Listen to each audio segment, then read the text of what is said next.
The issues of original peoples around the world is very much the same, and perhaps the most crucial issue that binds them is land.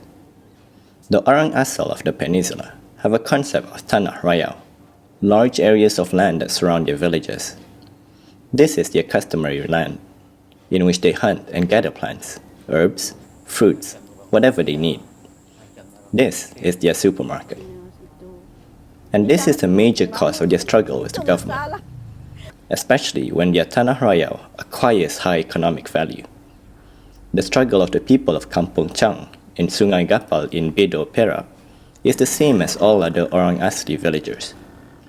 This is the village of Han Yok Shapil, better known as Tijah of Jaringan Kampung, Orang Asli Semenanjung, Malaysia.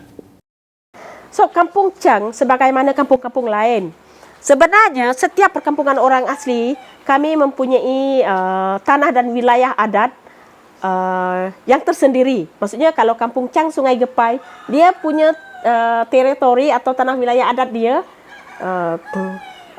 hanya dia saja yang miliki, hanya dia yang urus takbir, hanya dia yang boleh guna. Okey, setiap kampung yang lain pun sama. Jadi, disitulah market dia, disitulah supermarket dia, disitulah pasar malam dia, disitulah tasik laut dia semua dalam kawasan tanah wilayah adat dia. Okey. Tetapi bila Jakwa muncul, bila British datang, Jakwa juga wujud. Kebanyakan perkampungan orang asli disukat dan mengikut keluasan tertentu. Maksudnya kalau Kampung Chang ini walaupun keluasan dia luas, besar, tapi yang kononnya telah dimohon untuk di-reserve pada sekitar tahun 60-an dulu, itu 300 lebih ekar. Sebab kawasan yang rumah tersusun ini pun 100 lebih ekar.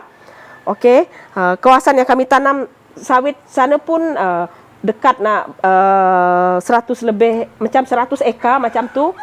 Dan kawasan atas ni adalah 80 ekar. Jadi adalah 300 lebih ekar lah sekitar tu. So, itu kawasan yang di-reserve, yang dimohon untuk di-reserve. Okay, sekitar tahun 60-an. Tetapi kalau mengikut tanah wilayah adat secara tradisi itu lebih besar dari itu kerana ia merangkumi kawasan zon pabel, tanaman untuk bergilir balik, zon jeres, hutan dara, zon melaki, hutan yang hampir menjadi hutan dara. Yang dalamnya ada dusun dan sebagainya. So ada kawasan zon tanaman saka, zon tanaman zon kawasan tadahan air dan sebagainya. Kalau merangkumi kawasan itu dia lebih luas. Okey. So setakat ini apa yang orang asli lakukan ialah macam kalau Kampung Chang, sebenarnya kampung-kampung lain pun sudah sedang melakukan perkara yang sama. Kita kata kerajaan tidak mengikuti apa yang diamalkan secara tradisionalnya oleh orang asli, maka kita melakukan community mapping sendiri. Maksudnya ada anak-anak orang asli yang walaupun tanpa sertifikat kelulusan pakar dalam map, tapi mereka mempelajari kepakaran untuk membuat pemetaan komuniti ini. Dan dengan itu terhasil peta yang mengikut keluasan tradisional.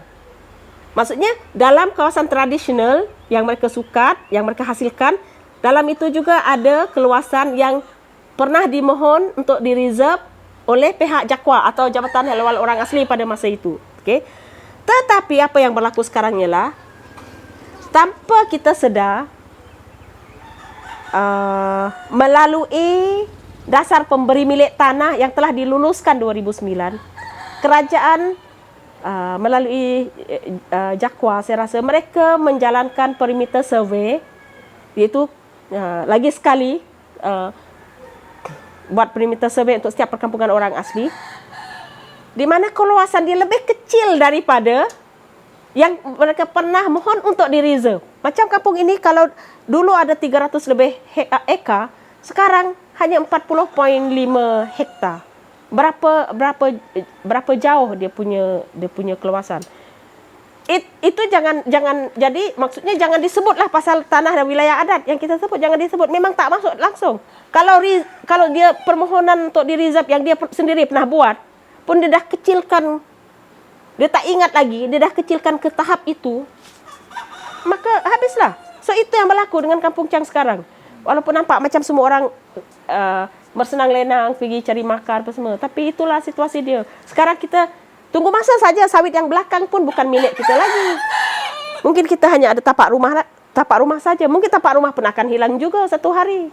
Kalau dah keliling penuh dengan bangunan tinggi, maksudnya tak ada benda lah lagi. Mungkin tanah ini pun kawasan perumahan ini pun akan ditolak. Tak tahu kita dekat mana akan diangkut. So itu keadaan dia lah.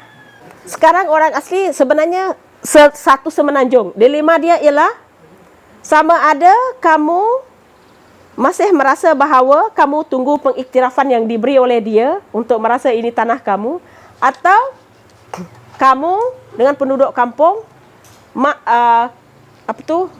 memutuskan sendiri, maksudnya dengan pemikiran sendiri, ini tanah saya, ini kawasan saya. Saya tak kisah sama ada kamu anggap ini bukan kawasan kamu atau tidak.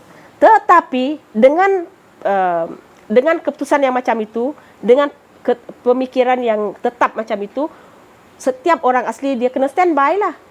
Standby untuk berhadapan dengan apa-apa kemungkinan. Contohnya kalau tiba-tiba kerajaan kata kawasan ini kita nak ambil demi kepentingan negara dan rakyat keseluruhan, kamu mesti keluar dari sini.